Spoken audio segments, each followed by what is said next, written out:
Welcome to today's Explainer. We are diving into something absolutely fascinating today.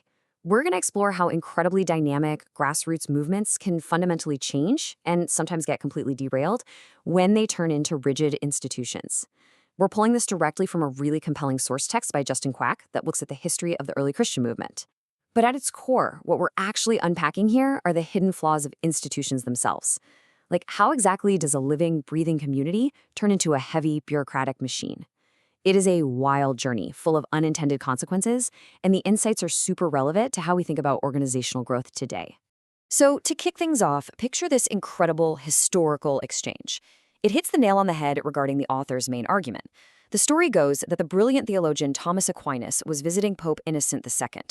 The Pope was literally sitting there counting this massive pile of money, and he jokes that the church can no longer say it has no silver or gold, which was a direct reference to the poverty of the early apostles. Well, Aquinas doesn't miss a beat. He fires right back with, "True, Holy Father, but neither can she now say, 'Rise and walk.'" Boom. It's just a stunningly perfect summary of the massive trade-off we're looking at today, swapping out organic, transformative power for institutional wealth and status. Which brings us to this really core mystery, right?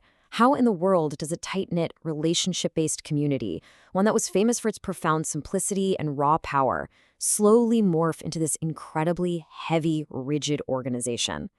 To figure out this tragedy of success, we really have to go all the way back to the beginning. According to our source, the earliest believers didn't actually go to church in the way we'd think of it now.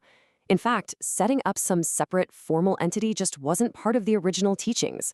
The early followers were participating in something they just called the Way. It was completely organic.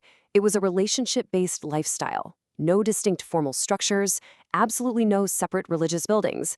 Any kind of patterns that popped up were really just people trying to figure out how to apply these teachings to their everyday communal lives. Now get this, sociologist Rodney Stark estimates that this early movement grew by a staggering 40% every single decade throughout the first and second centuries. That is just phenomenal, explosive expansion. But, and here is the massive paradox we're looking at, this exact success actually turned out to be the movement's absolute biggest problem. Because to manage that kind of crazy growth, they had to adapt, right? The author maps out 3 specific shifts. First, late in the first century, just the sheer geographical spread forced a move towards structures, meaning they started officially appointing bishops and elders. Then, jump ahead about 150 years, and you see a move toward rigid doctrines, things like the Apostles' Creed, just to draw clear boundaries. Finally, by the early 200s, they started building separate, dedicated buildings, which essentially officially severed them from those original organic roots. And the text points out this profound, almost tragic irony here. It was literally the sheer volume of new people coming in that forced them to create rules, define professional roles, and buy real estate. They became victims of their own success. To manage the crowds, they had to slowly institutionalize. And the moment they did that, the everyday focus naturally drifted away from spontaneous, active ministry and shifted heavily toward maintaining the form, the structure, and keeping order. All right, moving into the next big shift, the imperial amalgamation. So the organic vibe wasn't totally dead yet, but then the year 313 AD rolls around and brings the ultimate catalyst for total institutionalization, Emperor Constantine. This merger with the state was a colossal double-edged sword. On paper, human logic screams that this is a total victory, right? Persecution finally stopped, the movement gained serious respectability, and the limitless resources of the Roman Empire were suddenly unlocked. But the source argues that these exact advantages were actually devastating. Without the pressure of persecution, the passion cooled off. People started joining just because it looked good for their social status, and political power totally replaced their reliance on God. And here's the catch. Measuring success in human, institutional terms like wealth and power completely contradicts the original rules this movement was built on. The author notes that kingdom rules are inherently upside down compared to normal human logic. Think about it. Leaders are supposed to be servants. The last are supposed to be first. You're supposed to repay evil with good. So the moment an institution starts defining success by its property portfolio or political clout, it's essentially abandoned its own foundational DNA. The text then walks us through this step-by-step decline. Step 1. Popularity meant people were joining up for social and political perks rather than actual, genuine belief. This spread something called nominalism, basically claiming the title without having the substance. Step 2. To wrangle these massive crowds of nominal followers, rigid forms and written liturgies totally replaced spontaneous, genuine relationships. And step 3, as the culture got watered down, external pagan beliefs and rituals just naturally seeped in and became normalized. The hijack was pretty much complete.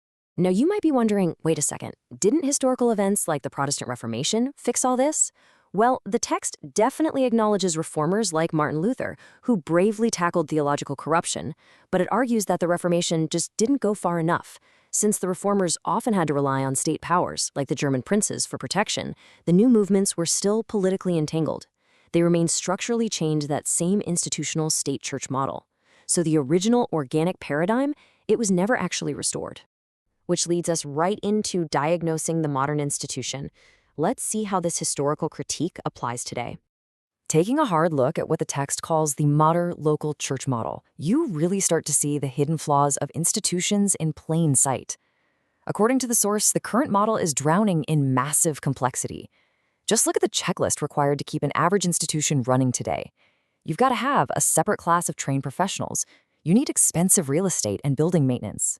There's a constant, never-ending need for financial overhead just to keep the lights on, plus all the complex legal entities, constitutions, and boards. It demands an absolute ton of resources just to maintain the status quo. And the author points out a glaring mathematical flaw here.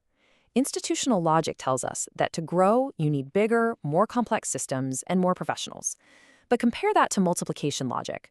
To truly multiply, you have to be able to duplicate easily. And to duplicate, you absolutely must simplify. Because the complex institutional model is so heavy and resource-intensive, it essentially collapses under its own weight. It becomes literally impossible to scale on a global level. It's not just a money problem, though. The text suggests these rigid institutional boundaries create a pretty toxic internal culture. It relies on super inflexible structures, what the author refers to as old wineskins. But the most damaging part? It creates this severe codependency between the clergy and the laity. It subtly trains people to just rely on the paid professionals for their spiritual lives, trading out personal responsibility for passive Sunday attendance. The whole thing just turns into a consumer experience. To really drive this home, the text brings in sociologist Ralph Winter's concept of modalities and sodalities. Don't let the terms throw you. A modality is basically your standard institution, the main group. A sodality is a specialized external mission group. The crazy paradox here is that institutions get so completely obsessed with their own internal maintenance and self-preservation that they completely drop the ball on their outward purpose. They literally have to invent separate external groups, the sodalities, just to go out and actually do the mission the main group is too busy to handle. So what's the fix? Let's look at the proposed solution, the kingdom paradigm. If the institution is inherently flawed and too heavy to move, how do we break out of this trap? The source advocates for a total paradigm shift back to the original concept of ecclesia, or the kingdom paradigm. Instead of spending millions of dollars to build separate, distinct institutional silos and then begging people to come inside, the solution is purely organic. It's about the people themselves acting like salt, infiltrating and engaging directly within their existing human cultures, their workplaces, their neighborhoods. It's about affecting society organically from the inside out, rather than the outside in. So we'll leave you with this final provocative thought.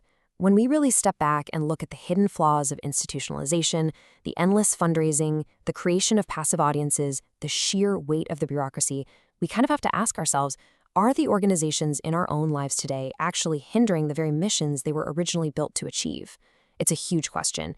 Thank you so much for joining us for this explainer, and we really hope this sparks some deep thinking about the structures we all rely on every single day.